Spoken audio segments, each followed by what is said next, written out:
Hello, Elena here. The griffon nail is our guest again, so I won't repeat the introduction. For more similar videos, check out my channel. But there is one question that people often ask, especially those who for some reason can't come to see a podiatrist or a dermatologist. In general, they are, well, I don't know, maybe those who are afraid, or maybe elderly people who just don't have the opportunity to do this. Yes, for example, a granddaughter wants to help her grandmother. Well, let's hypothetically imagine a situation where the grandmother has a problem. They're growing. These curling nails, the plate is very thick and it's just impossible to cut them with scissors. Well, that's understandable because scissors simply can't handle that thickness due to the structure of their blades. And I often get asked what can be done about this at home. Let me get distracted for a second. We have Master Yelena working here.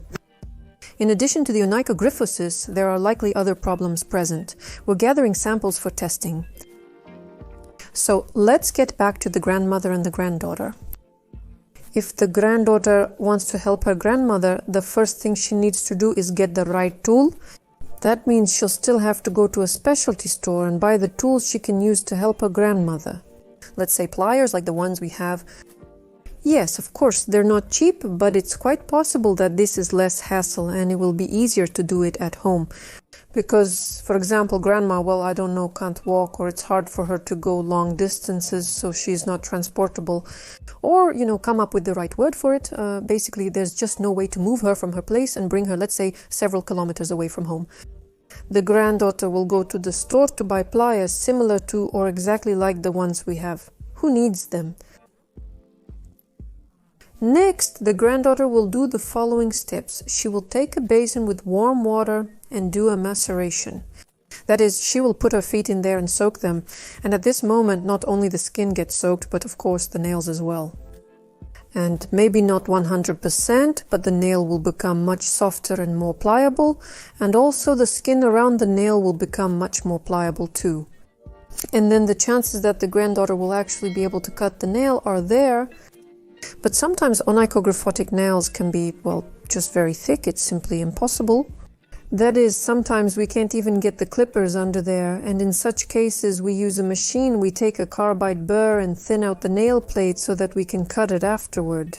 So what should you do at home if you don't have a machine? After all, that's not something you just have lying around the house, In this situation, you'll have to put in some effort and try your best, but it's definitely possible to get it done. For this, you'll need a nail file.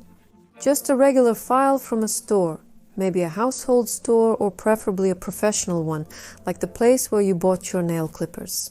You want the file to have a high grit number. On nail files, the higher the grit number, the softer it is.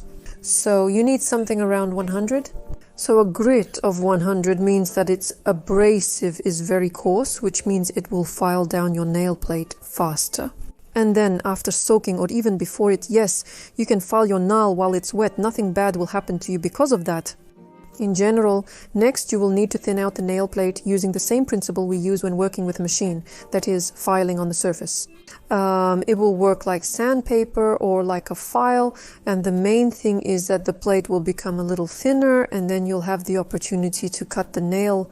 The most important thing in cleaning up onychogryphosis is, of course, to remove these twisted long nails that a person cannot cut on their own, and to make their condition easier. Unfortunately, I'm afraid onychogryphosis cannot be cured.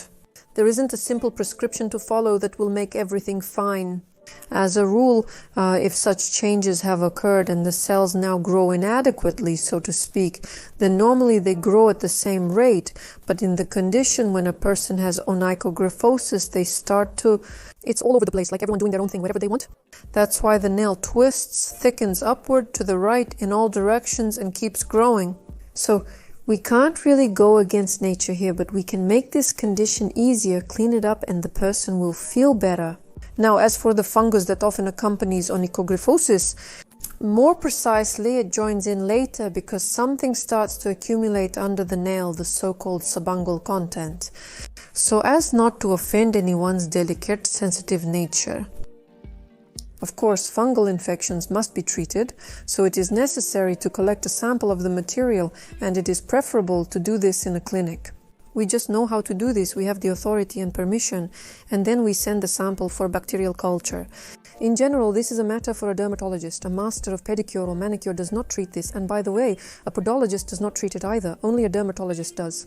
Thanks for watching. This was Alyona. Bye and see you next time.